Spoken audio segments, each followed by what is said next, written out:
Welcome to Shally's Alley. It is Friday, May 5th, and one day past May the 4th be with you.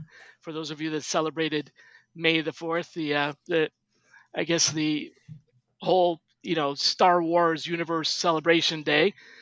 But there is also something to celebrate today, and that is Cinco de Mayo, which is another holiday.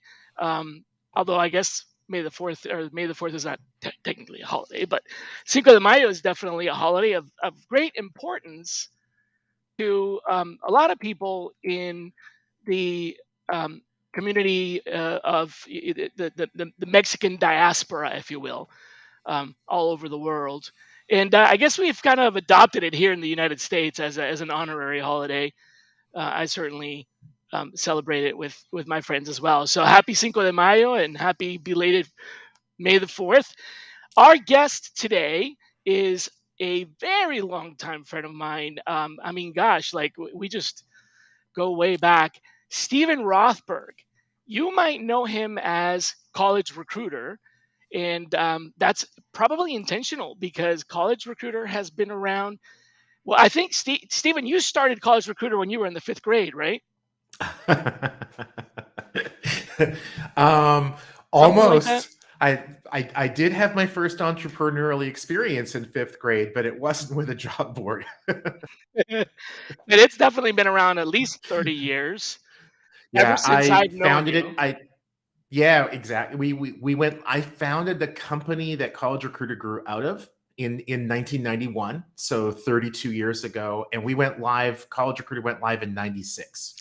So yeah, Wow, just a that's couple that years. 96 is the year that I started, stubbing my toe on the internet trying to figure Yeah. out how to make it work. And then you and I met at, if my memory serves, at an ERE conference, one of the first ERE conferences, if not maybe the first or second one in San Diego.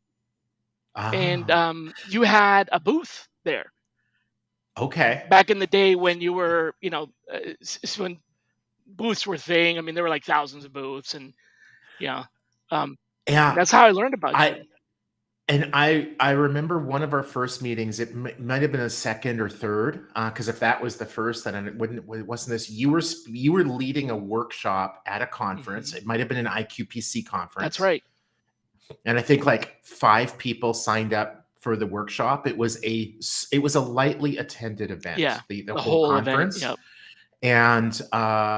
And I think, rather than having the 2-hour workshop in some drab hotel ballroom, you had a much smarter idea.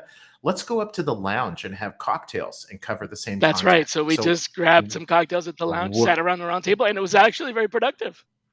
way more productive, and certainly more enjoyable. And that was it. The rest is history. We've known each other for a while. I think I was one of the first people to find out that you had COVID very early on because I Mm. reached out for something and I'm like, "How you doing?" You're like, "I don't feel so good," and we went back and forth. And it was like I want to say before the shutdown. Like, Oh, yeah, probably. I was like, And "Wow, okay, this is spreading really fast," because you it was really yeah, early. my wife, who's our CEO, and I were on a business trip to Atlanta, so it's kind of your fault, Of course. Yeah. because you're neck of the woods. And we came back, and this is March 2020. Yeah, right And at the beginning. Right. 3, 4, 5 days later, we started to feel like crap, and our symptoms were all very COVID-like, but there wasn't testing back then. Right. And you had the So, the classic first round type of COVID. I remember yep. because you would just, yeah, you were miserable. Yeah.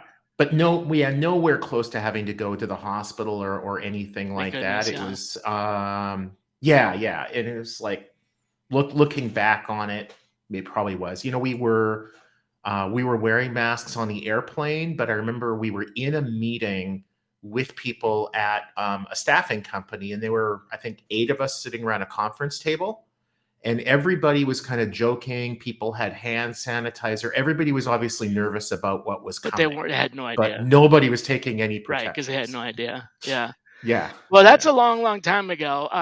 Folks might not know that actually you go further back. You were a fully recovered attorney. Mm. So actually, Stephen has a Juris Doctor, which makes him a doctor in law. So I guess I'm supposed to call you counselor, right? Um, Correct. And you can't, and you, I guess you can ask, but I'm not legally allowed to write that's prescriptions. right. So it's not the good kind of That's not the doctor. right kind of doctor. No, you really quickly ran away from law, and then had this idea to start this college recruiter. And the first time that I had a I don't know, straight business conversation with you about our Hmm. industry was when I was completely clueless, because my universe was all about finding people that had a lot of experience and were hard to Yeah. find, and I knew nothing about this other side. So I came to you and said, explain, what is this college recruiter? How do you recruit people from college? And you said, oh, Shally, let me tell you, there's so many ways. So if you don't mind, for the benefit of our broader audience, most of which are probably in sourcing or even recruiting experienced professionals, what is Mhm. the, I want to say, not the mystery, but what is the gap that most people and organizations have Hmm. with college recruiting, the misunderstanding, or the thing that prevents them from really doing it right? Interesting. I would say that the biggest gap that recruiters, hiring managers, talent acquisition folks have when it comes to college and university recruiting is thinking that it's still 1952. And what I mean by that is in 1952, pre-internet, even pre a lot of domestic air travel, stuff like that, larger employers would send out a recruiter or teams of recruiters, sometimes hiring managers, to physically go to individual college campuses.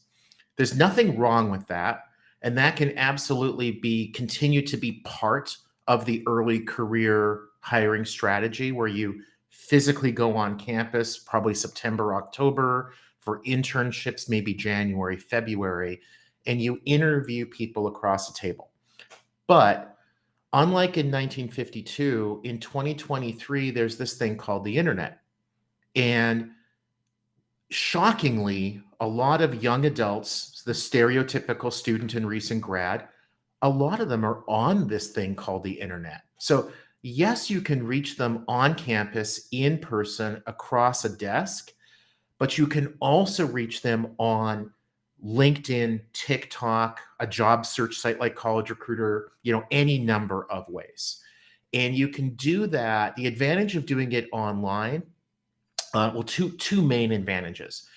One is speed.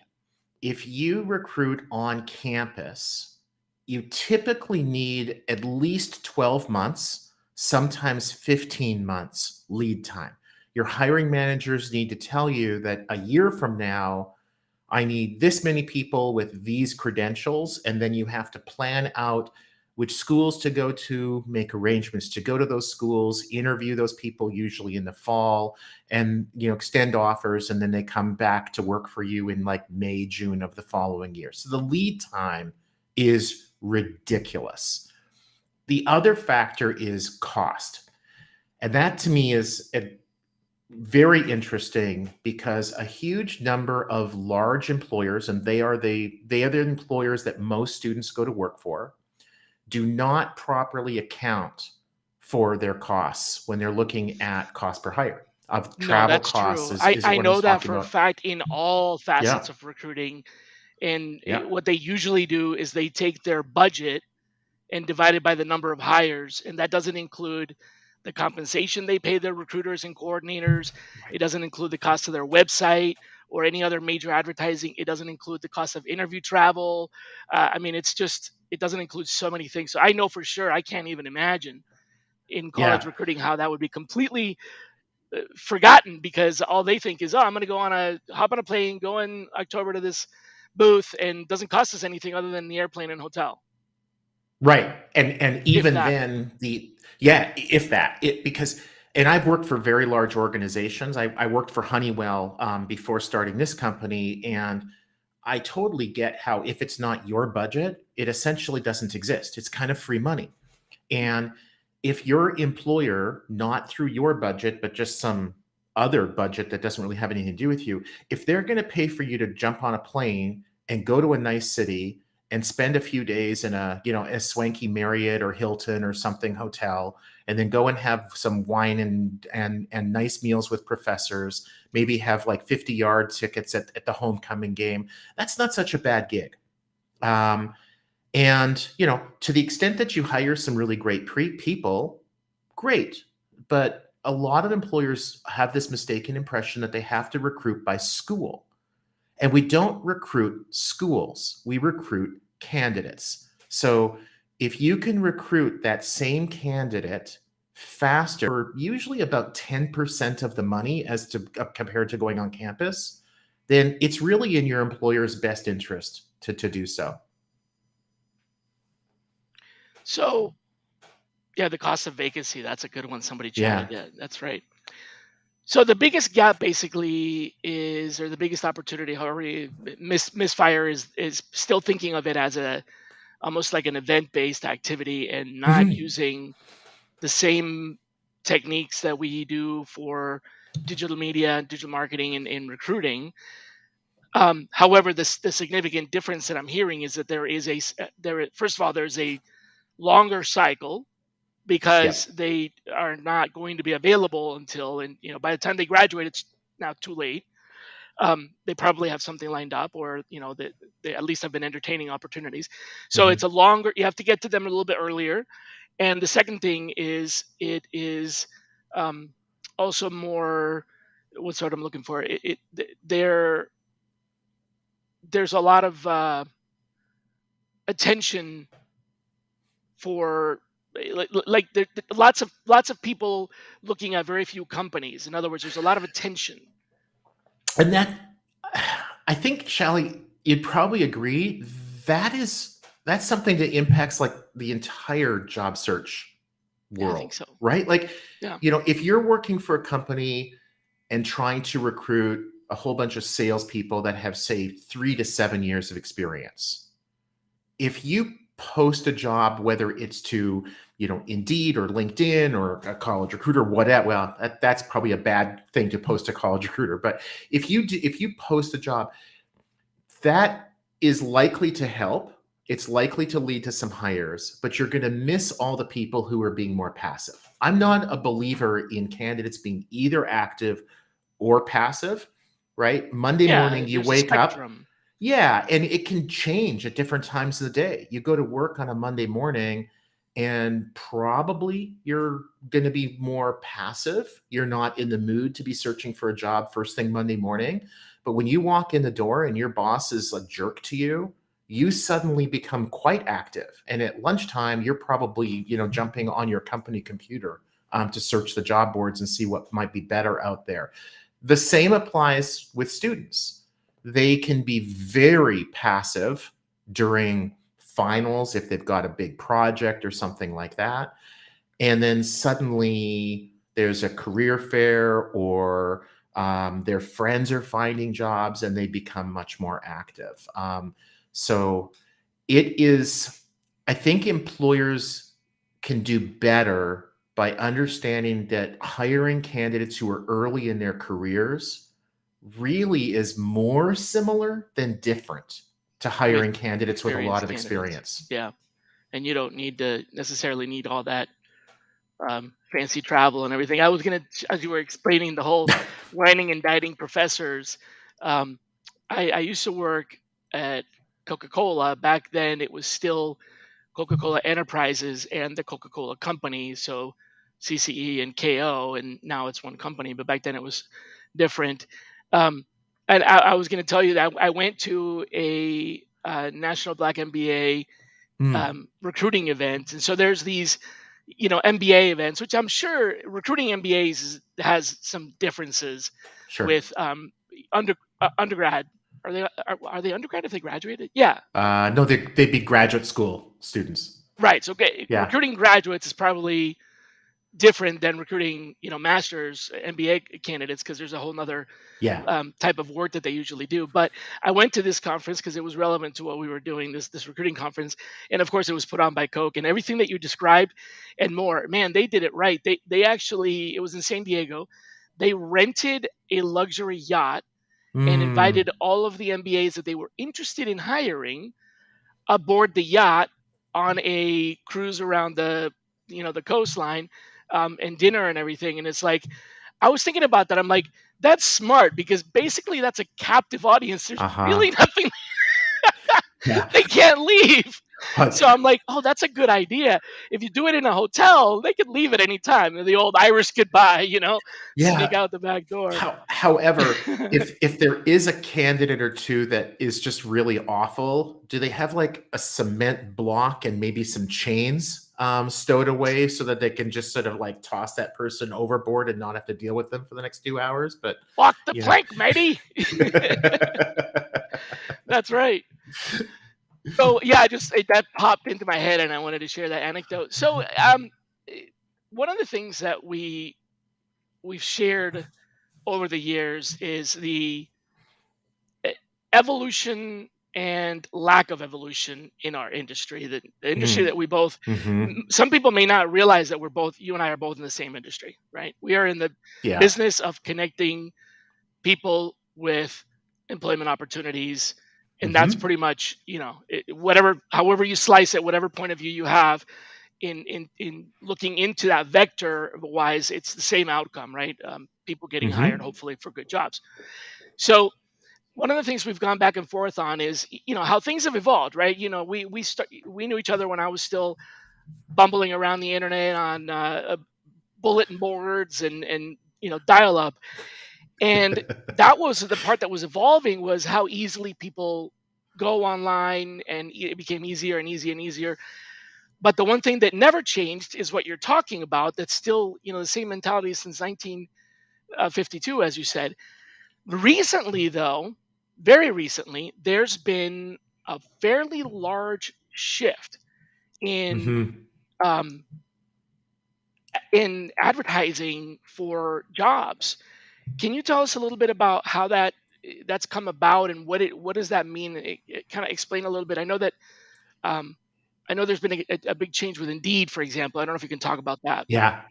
Yeah. Yeah. No sweat. So, just for context, recruitment advertising dates back to probably the 1700s. Smoke signals. The Need earliest, help. yeah, Send troops. the earliest newspapers. If you go back and look at the earliest newspapers, it was not uncommon to see a little classified ad, cobbler needed, inquire at, And you'd give a sixpence to at, the town crier so that when he hands out yeah, the paper, he'd be, cobbler exactly. wanted, cobbler wanted. Yeah. And until about 15, 20 years ago, that basic business model of paying to post an ad and hoping that it turned into applicants who were qualified, who you would be interested in, Mhm. extend an offer, hire, start, stay on, etc. That basic business model stayed. Right. What the change with it going from print, or maybe billboards, broadcast, whatever, to online was just another way of getting that same ad in front of that same candidate. But the business model was basically the same. A lot of people would call it post and pray. Yep.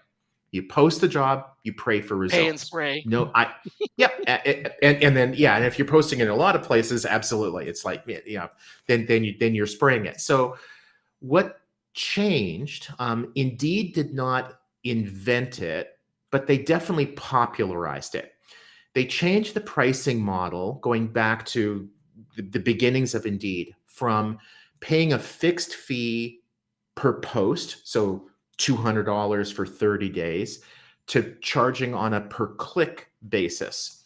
Indeed's definition of what constitutes a click has changed, and other job boards use different definitions. But usually, what it means is that the candidate sees the job ad and then they click on the apply button Okay. to either go to a page that the job board hosts, the Right. The application ATS. page, Yep. right, or to the ATS. And for a medium or large employer, especially in the US, they have the ATS. Some overseas listeners might not be all that familiar with it. They're much more common in the US than they are in, Rest of the Ethiopia, world. for Yeah. example, right? So, but whether the candidate applies on a page that the job board hosts or goes over to a Directly to the. page that the employer Yep. hosts, a click is a click. Now, how much what that does is it shifts the risk of the ad not working from the employer to the job board. Because if the job board runs that ad and hardly anybody clicks to the application page, then the job board doesn't get as much money. On the other hand, and this is where some employers have been upset over the years, if a lot of candidates see that ad and click through, then the employer can end up paying more. Now, employers historically have said that what they want is quality, quality, quality. And pardon my French, it's mostly been bullshit, bullshit, bullshit. Because when they come to deciding whether to renew that contract with Indeed or Monster All or they're looking LinkedIn at or is anybody volume. else, they look at volume. Yep. And that has just started to change. You know why they in look the at last volume? couple of years. It's the easiest thing to measure. In many cases, the only thing they measure. And right. And so they can see, until a few years ago, the vast majority of the employers that we worked with had absolutely no reliable metrics that they owned, that they could control through their own systems. They had to rely on the job board to tell them if the ad was working. Shally, when was the last time you went into a restaurant and the server came to your table and said, I offered you this meal and you like it? Right? They always ask you if you like it. And it's your opinion that matters, but then you've got the ability to say, I like the meal, I don't. It's hot enough, it's tasty, it's spicy enough, whatever it is. Employers, until just recently, really didn't have the ability to know with any degree of accuracy that last month we got 1,000 applications from this source and 500 from that source. And this is what happened to them. This was the disposition. How many got offers? How many accepted whatever? It was all at best anecdotal. Or people choosing, how did you hear about this job, from a drop down and selecting the first one, or not even knowing half of the things on that list. Or right. And somebody that you probably know, Don Firth, Jobs and Logistics, Top USA Jobs, years ago did this study. 83% of the candidates that self-identified their source identified the incorrect source. So when people say it's better to have some data than no data, they're wrong. That's bad. You're actually better flipping a coin than having 83% of your data points be inaccurate. So when Monster's advertising, they choose Monster. When Indeed's advertising, they choose Indeed. When LinkedIn's advertising, whoever's on the Super Bowl. Yep. And it's just the strongest brand. The candidate's going to identify it. The candidate doesn't care where they saw the job. They shouldn't care. You as the recruiter or hiring manager, if it's coming out of your budget, you should care, but the candidate shouldn't. Therefore, you shouldn't be relying on the candidate to tell you where your money is being best spent. So a few years ago, there was a real tipping point, and suddenly the vast majority of employers started to be able to accurately track when they posted a job to LinkedIn, Indeed, College Recruiter, wherever, that click converted into an application in the ATS. Unfortunately. And as soon as it gets into the ATS and you've got the correct source identified, now you can go back at the end of the month and you can say, okay, I spent $5,000 with LinkedIn and I got 500 applications. I spent $500 with Indeed and I got 250 applications. So Indeed did better on a cost per application basis. So employers used to look at where did we get the most applications from, and that was your best source. But if you're spending 10 times as much money per application, is that really your best source? No, I'm not measuring that anymore. I'm measuring the cost per interviewed candidate. I'm so glad that you said that, both because I think it's a great thing we can discuss here, and also that's what I'm hoping the industry evolves to. So you are, I think, a couple of years at least ahead of the vast majority of the industry. So what the industry is evolving to right now, and what Indeed announced in the fall of 2022, was that it is moving away from cost per click, where the candidate just goes to the application page, to cost per application. So the candidate has to complete the application either on Indeed or on the ATS. They didn't communicate it as well as they should have. They didn't give as much notice as they should have. And now, for an unknown period of time, employers will be able to choose both. Okay. So good for Indeed. They did the right thing. They said, we're heading in the right direction, but we could have done better in how we rolled it out. The industry, the job board industry, is rapidly moving away from duration based in the US, Canada, and the UK. The rest of the world, it's still there, to cost per click. The next step is going to be cost per application. 2024 will be a big year for cost per application. So employers that are just getting used to cost per click, buckle up. The next thing after that, I think it's going to be at least 2025, probably more like 2026, is going to be cost per qualified application. And qualified, or quality, if you want to call it that, it's, Shally, as a fully recovered lawyer, this is something that stuck out to me from law school. There was a US Supreme Court decision, I think 100 years ago, and it was a pornography case. And one of the dissenting opinions said something to the effect of, I can't define pornography, but I know it when I see it. Right. And let's be honest, when we see resumes, is it, how able are we able to define what a quality candidate is? It's completely impossible. It's very, yeah, it's so subjective. It's not just subjective, it's impossible, because we don't even know if the resume is verifiably accurate. True, right. And if you're in a good mood in the morning, and you look at a resume, and if you're in a bad mood in the afternoon and you look at the same resume, you might treat it differently. If you've received no resumes for an opening, you're going to look at resumes one way. If you've received way too many resumes for that same role, you're going to look at them other ways. Your standards can change. So recruiter to recruiter, employer to employer, time of the day, how many applications. There is no good way of defining quality in my mind, unless you interview the person. Well, that's why To I'm me, measuring that. that's objective. Yep. That's what I'm doing.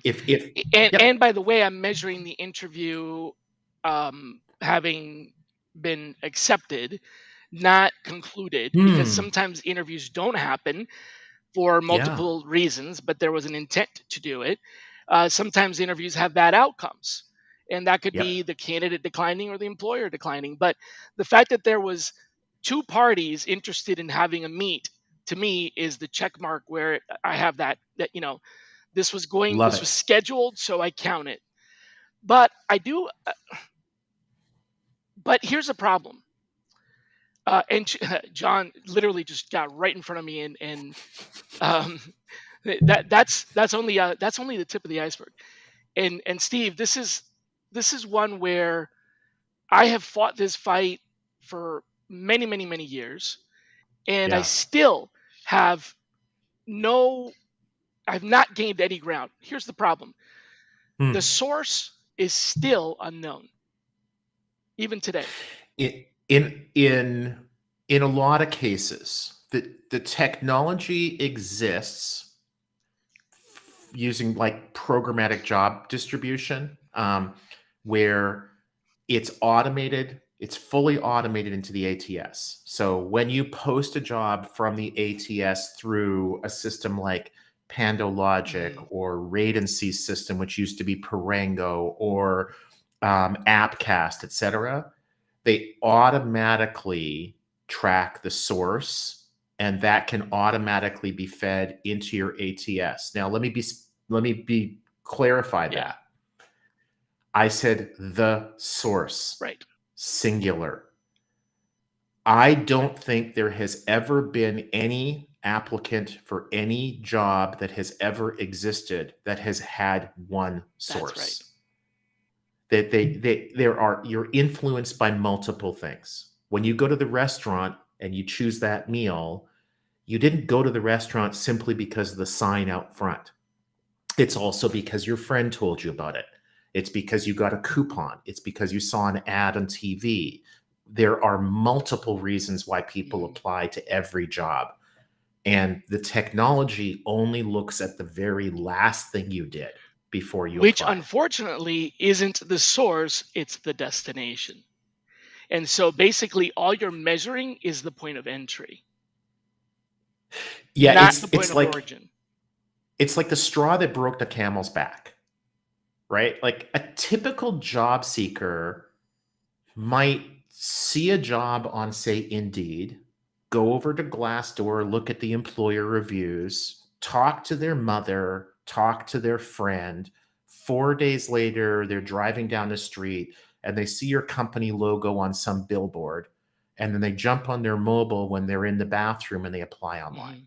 That's like, so what's the source? However, they found the It's, job when they applied online. They probably went to Google and saw a job posting for whatever job board. But so here's the thing, and here's the fight that I fight. And I'm not saying that I always lose. I'm just saying that this argument that I'm about to enter into with you always ends in a stalemate. It always ends in agree to disagree. But I recently yeah. went to Ellis Island. I took my family on Hmm. vacation to New York, and we did the whole New York City tourist thing. I'd only ever been Awesome. to New York as a business person, so it's always been to the location and out. Right? I never got to Yeah. take in the Oh, city, so it was a blast. And one of the things we did is we got on a boat to yep. the island for the Statue of Liberty, and then Ellis Island on the way back. Um, so here's the analogy that I want to draw. When we are calculating the source of hire right now, even with the technology that you're describing, that's saying, okay, this candidate came or applied for this job because of Indeed, because of LinkedIn, Yep. whatever. That is equivalent to the record keeping system in Ellis Island saying that this citizen that just entered our country originated from this boat, Yes. and Yes, having absolutely. absolutely no clue where that person came from. We don't know if they came from England, Ireland, Poland, or Kenya, or Australia, or Antarctica. Have no idea, because according to the ledger, all it says is Stephen Rothberg entered the United States by way of the St. Mary ship. Yep. And you might know that the St. Mary ship came from London. You might Right. know that, but that's as Right. far as it goes. Right. How many people got to London from other places? And so what's happening right now is all we know is that they came from the St. Mary ship. Yep. 100%. And you also might know if that immigrant slash candidate self-reported that they originated from some country. But Yeah, I've been to Ellis Island also. The record keeping was wildly inconsistent yeah, all over the place. and very incomplete. Some it was like a My piece of paper sometimes. It was like, yeah, Yeah, I know what my you're talking about. ancestors came in through Canada. I was born and raised in Canada, immigrated to the US in 88 when I came here for school. But when they came, if they had come in through Ellis Island, there's a really good chance that the immigration official would have written down their nationality as Jewish. Well, there is no Jewish nationality, Nationality. Yeah. right? It's a religion, it's a culture, but it's not a nationality. But that's how a lot of people were tagged. Mhm. If you came from what's now Romania, there's a good chance that that immigration official might have written you down as gypsy, Right. right? In today's Or if you, language, that would be what if you Roma. came from But Ireland? Would you be Druish? see, so I totally agree with Uh, you, but they would know your ship, the yeah, steam. They would know the and steamer where it came from. and where the last exactly Yep. it came out of Dublin, it came out of Ireland. So like my ancestors, some of them came from like a little village near Kiev, walked overland to Odessa, caught a ship that went through the Black Sea to Dublin, and then from Dublin to Halifax. So in that case, the Canadian customs official in Halifax would see them as having come from Ireland. Yeah. And so what was the contributing reasons, plural, for why they went to So Canada. that And that's destination at all. important for an Right. employer to know, right? Like That's what I'm trying to figure what's the out. brand of the Yep. country slash employer? What caused you to get onto that ship in the first place? How do we get more people like you? Because the ship that you happened to take across the Atlantic, it's Was important, but just a it's transport. kind of more of a means to Right. an end. That ship was LinkedIn, but that happened to be the ship that was sailing. If the ship that was sailing would have been Indeed, you would have come from Indeed. Exactly. So here's the thing. What I'm trying to do right now, and this is why I'm bringing this up. I'm glad we don't disagree because um, it to me it means either I'm onto something or we're both crazy. But what I'm trying to do right now is we moved our I think John should chime in on that one. yeah um, we moved to where we can track all of the point of entry into our website, where Yeah. it used to be the career page was hosted by the ATS, and so all of those logs were not available. But now our pages are on HubSpot. Inside Mm, the page is the ATS, but everything is HubSpot, so we know where they mm. came from.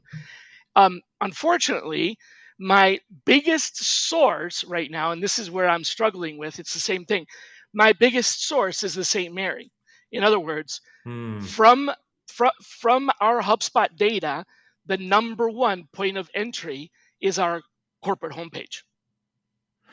yeah. And And you know, a few I'm not minutes able to ago, get the one before that. What I want to do, is there a way, can you tell me, yeah, is this change with programmatic advertising and cost per application and that you're talking about, is this going to be able to tell me that someone saw an ad on a particular blog like MSDN, yeah, and that's what prompted them to apply?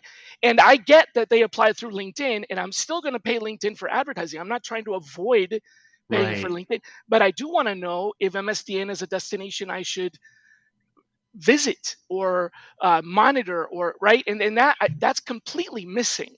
Yeah. So, okay, so if you're running an ad on, say, LinkedIn, and the same would apply on Indeed, any Yep. other job board, Yeah. right? You're telling Indeed when you sorry, LinkedIn, when you post that ad, there's a field there for the URL or, Mhm. email address. You're copying and pasting the URL into that field. It sounds like it's probably a HubSpot URL that takes people to your homepage. Why don't you send them directly to the job detail page? Because then the data is in the ATS.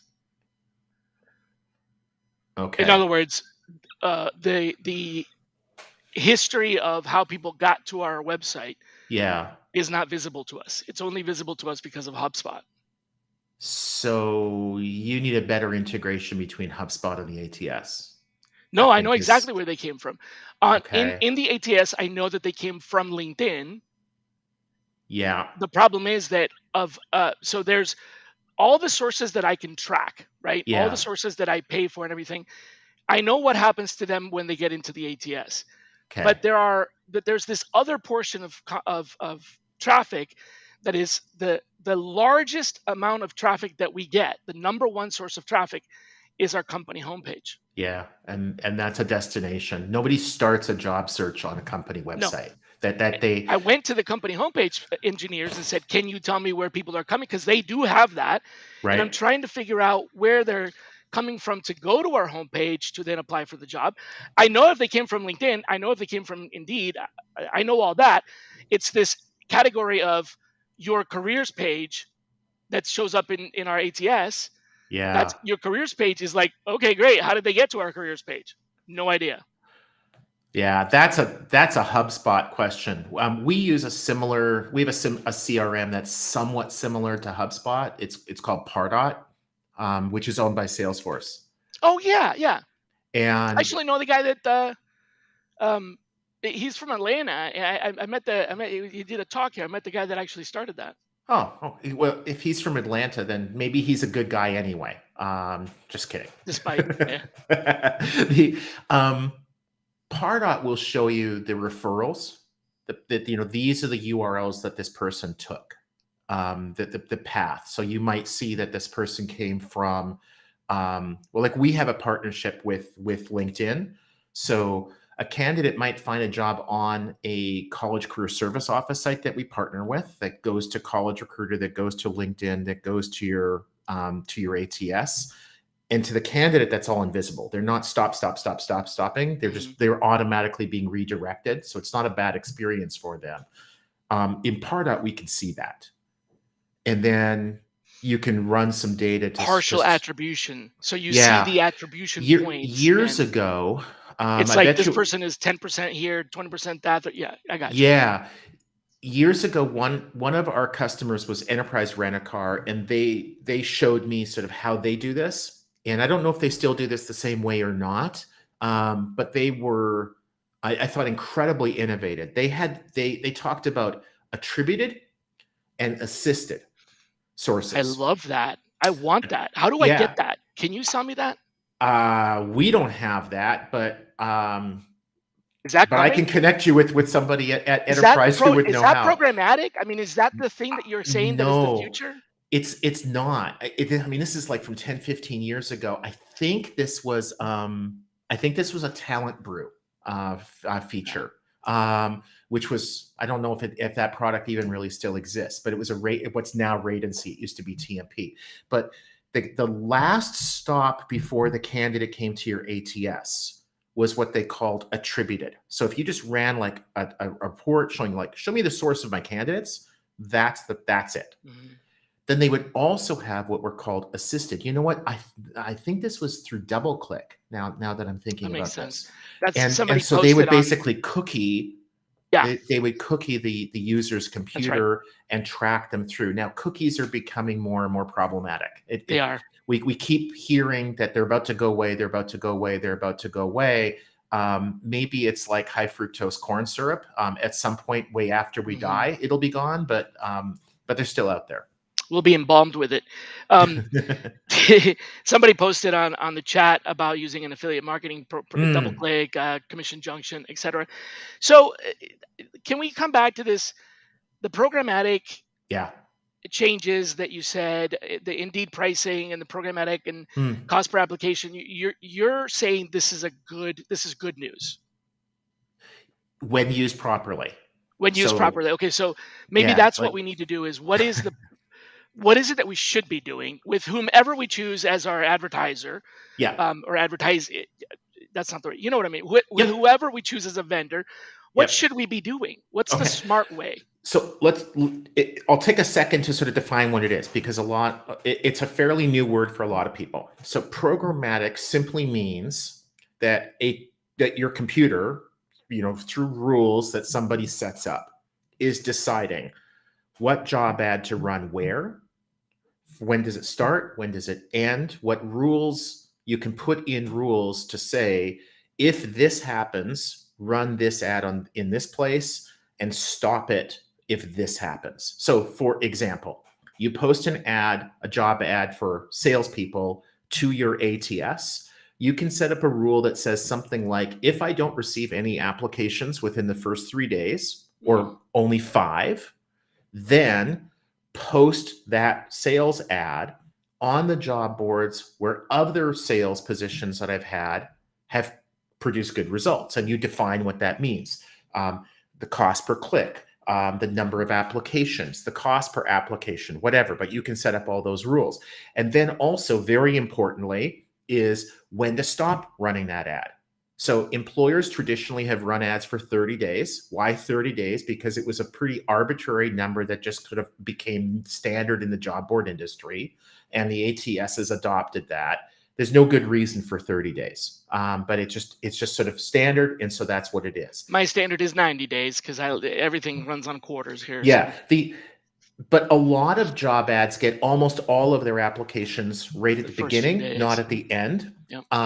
And so what's really common is that an employer within, say, a week will have almost all of the applications that they're going to want to have. But if you're hiring for one person and you know from experience that you need to get, say, 20 applications in order to feel really confident that you're going to hire that person, then you don't want to get 200 applications. You might want to cut it off at, say, 30 or 25. So that you're whatever a little your number, bit like more say that than you have what a you history. really need. Yeah, Yeah, we know what the funnel is. We know that typically 150 applicants means X amount of 7 interviews, and we typically 7 interviews means a hire. So like we had now that right. could vary, but there's a Yeah, but central. the basic idea is the same, regardless of what the actual numbers are for a particular role. Now, if you're a pretty small employer and you're only hiring like a person here, person there, it's pretty easy for a recruiter, a hiring manager, a HR generalist, whatever, to kind of keep an eye on that. And when you've received enough applications, log into Indeed, LinkedIn, whatever, and deactivate that posting so you don't get way more Yeah, applications than you but, need. Right yep, now, let's say you're an employer with 500 recs open at any time or can't 5,000 do it. recs open anytime. It's just not feasible for a person or even a team of people to do that. So that's when you want to have technology do that for you. That technology is programmatic. So one of the beauties of programmatic when done properly is that that ad will run in multiple job boards.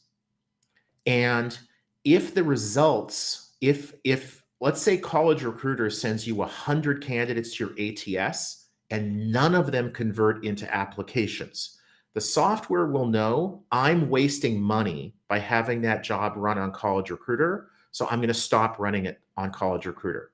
But hey, LinkedIn, I spent $200 on LinkedIn and I got 50 applications. So I'm I'm gonna going to go where continue the to run results that are. on LinkedIn. Yeah.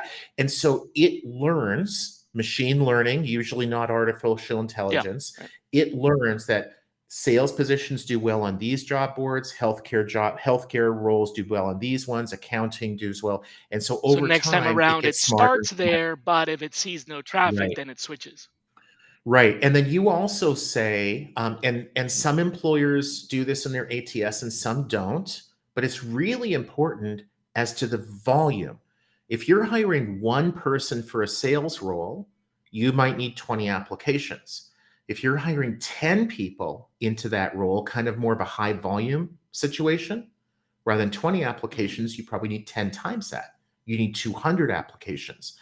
What if you're Yeah, hiring 200 people into that role? Then, right. Yep. if you're Amazon and it's 2020 and you need to staff up your warehouses, you literally want 1,000 applications a day for that Makes sense. opening Yep. because you want to hire 100 people a day. Programmatic doesn't do anything that a human couldn't do, It just does it in except volume. it does it except yeah, almost instantaneously. It does it at scale. But one of the big misnomers about programmatic is that the machine makes all the decisions. And I can tell you the dirty dark secret is all of the programmatic vendors, all of the job boards that use programmatic, there are a whole lot of people keeping a real close eye on that machine, because the machines are not smart enough yet. Right. Or they're It is looking at the data, amazing. and the machine helps, or the machine can Yeah, flag, "Hey, look at this," and then somebody makes a decision. That's really yeah. smart. I appreciate that breakdown. That's exactly what I was hoping to get from this. Um, as usual, I have an anecdote as you were describing this. So, you probably know this, but Mm. maybe others don't. Do you know where the term broadcasting comes from? I could get politically incorrect really quickly here, but I won't. So no, I don't. So the origin, the origin of the word, right? Um, Hmm. Basically, the way that we classified ads, for example, or just about all advertising, television advertising, and everything, all of that is a type of broadcasting. And Yeah. where the broadcasting comes from is, if you literally look it up in the dictionary, the second definition is going to be to scatter seeds by hand or machine rather than placing in rows. This came from Okay. agriculture. So broadcasting was when the farmer would take a bag of seeds and spread them out as they're walking the field like that. That is how we advertise. Yes. And so broadcasting is the old way. What you're saying is that we evolved like agriculture did, and we plant things in rows on the fields that are most likely to be rich in the minerals that that plant needs, rather than just like randomly spreading the seed. That's what I'm hearing. And normally we could do that ourselves manually if we were not large enterprise. But even Yeah. I would argue that even if we were going to do that ourselves manually, we still don't have the data to even Yeah. know, like I said, because of the so the advertising, let's say Indeed, for example, they know where their traffic is coming from. I would love for them to Yep. tell me. They're not going to, and I know most of it comes from Google, by the way. But they know where it comes from, and they know what they're doing on Google to make it work, so they can change it so that they get the results. That's fine as long as somebody's doing it and we're not broadcasting. That's literally my takeaway.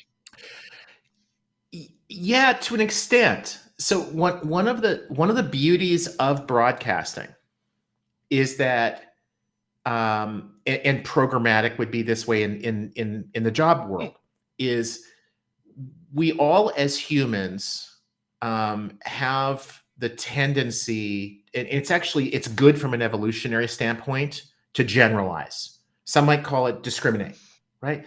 When you walk up to a street, it's good for you to discriminate. In other words, are there I could cars get run coming? over, so Are I there better. no cars Right. coming? Right? Discrimination in that sense is a really good thing. Discrimination when you're like saying, "Oh no, I'm not going to hire anybody that's female," for the vast majority of opportunities, that's a really bad thing. But discrimination, generalization is good in most contexts. The problem with it is that you don't know what you don't know. So So when if you you only generalize plant without seeds in knowledge, right? rows, then yes, that row might be good for that crop, but you don't know if other rows might also have been Or good. better. So in the old days in the job board world, and it's still somewhat true today, employers would run ads on Monster, Career Builder, now Indeed, LinkedIn, Hmm. etc., because those are the job boards that have the strongest brands. They're good. They probably produce really good results. Monster, Career Builder more in the past than today, but certainly Indeed, LinkedIn, they're really good for most purposes. But they're not the only ones that are good. Hmm. And for some roles, they're good, but others are better. But how do you, as an employer, try out your job ad on 50 different sites, on 500 different sites, in an economical way? And programmatic does that because it'll spend $3 on Indeed and $8 on Indeed and $2 on College Recruiter or whatever. So your one ad might run in 50 places or Hmm. 500 places, But but it your doesn't. total budget is still only a couple It's hundred the bucks. budget that you have. So Right. you're getting your ad in front of where the candidates are, regardless of Right. what job board might have purchased a Super Bowl ad the previous year. And the results drive where, if that ad continues to run, for how long, how prominently, etc. So it's data driven. It's, a lot of talent acquisition people until a few years ago were forced to use data to justify Yeah. decisions. After the fact. I ran an ad on LinkedIn. It ended up being a good thing. Therefore, it was the right decision. Yeah. But that's kind of putting the It's cart after. before the Yeah. You horse. can't do that again Yeah. next time. Yeah, It's what you not really want to repeatable. do is use data to drive the Hmm. decision. I don't know where this ad should run. I'm going to test it out with very, very low budgets per job board and let the software decide it's performing best on Indeed and LinkedIn. Get rid of everything else, just run that ad on Indeed. And then that happens at scale. Hundreds, tens of thousands of postings at any given time. So job boards, when we buy and sell traffic from each other, like third-party recruiters do splits, Hmm. where one kind of owns the employer relationship, the other kind of One. owns the Right. candidate relationship. Job boards do the same thing. We all used programmatic technology for that. Only the very small ones Because are doing it the manually volume. Yeah. Because of the because the volume. volume. Right. So the programmatic for employers is absolutely idiotic if you are not hiring at scale. If you're hiring a person here, a person there, you're a company with 20 employees and maybe you hire 2 or 3 people a year, don't use programmatic. It is like hunting a fly with a bazooka. But if you're hiring dozens, hundreds, thousands, Well, yeah. I was gonna say, what's is it? bring Is it. it 100, 300, 500? Yeah, easily. I mean, So I like 500 see, and up, basically. if you have 500 and up employees, No, job openings. Higher. I would say it's even lower. I mean, if you've got dozens, 50 recs above, Then it's worth it. then you want to be talking, and it's probably not the job board vendor. You want to be talking to people like at Recruitix, at Shaker, the advertising agencies, the Jovios, the Pandologics, the Job AdXs of the world. And it's not so much an issue of the cost, the money that you're going to write the check. It's more about the staff time. To post one job at 3 different job boards might take you half an hour, but to get set up with programmatic and to be managing it and all of that, it takes way too much time unless you've got dozens of recs. Right, and that's the part. And you probably need some branding and other things like that as well. Well, this has been very educational. I want to thank you sincerely for your time here. I learned a lot. Now, hopefully, we can we'll rebroadcast this tomorrow morning as well. Every show I like to end with one thing, and I like to have my guest leave the audience with something to think about. It could be a deep thought, it could be a joke, something that you want them to mull over the weekend. Do you have a drop of wisdom that you can leave us with? This is my favorite part of your show. So when I was thinking about what to say here, so I'm just going to relay a very, very brief story. Yeah. When I was in my mid-20s, I was in grad school working for Honeywell. The second boss that I had there, I was there for 2 years. So the boss that I had for the second year was a guy named Marv Granith. And Marv was a senior vice president of HR legal. He reported to the CEO. Marv taught me that corporate politics are a good thing. And the lesson that I would leave to people is, when you go into meetings with coworkers, vendors, customers, be political. And what I mean by that is understand what they want and what they need, understand what you want and what you need, and then work to accomplish both. Create a win-win. Marv would go into meetings. I got to tag along to some of them. And on the way to the meetings, he would say, we're going to be meeting with, Fred Jones, and he's the head of this business unit. And I know from working with Fred that this is his issue, his hot button issue. If I can give that to him, then he will owe me, and I'll be able to call in that chip at a later time. And so my boss would work really hard to get Fred what he needed. And then 2 months later or a year later, he would get back. And it was always about creating a win-win for those two people and the organization. That's how I try to approach life. So what I'm hearing is politics, a lot of times people think politics at work can be bad, dirty, ugly. I don't want to be part of it. I'm above it. I'm beyond it. I'm below it. It's out of my league, whatever. But what I'm hearing you say is, yes, politics can be bad when it's the backstabbing and other things. Right. But what you're saying is that there's a way to do politics in a win-win situation, or to do politics for good. What you're saying is, don't ignore politics, pay attention to it, but by being people smart. Yeah. And okay. And if you just work to create win-wins, you still get what you want. I mean, like, I'm a guest on your show. That's the secret. That's right. And for me, this is a win-win, right? Like, hopefully I'm helping you and your audience. You certainly it's also good. It's also good for me and for College Recruiter. We get some exposure. Win-win. Absolutely. Love that. Well, that's the end of our show today, folks. Again, thank you for being here. Have a great weekend, everybody, and be kind to each other. Take care.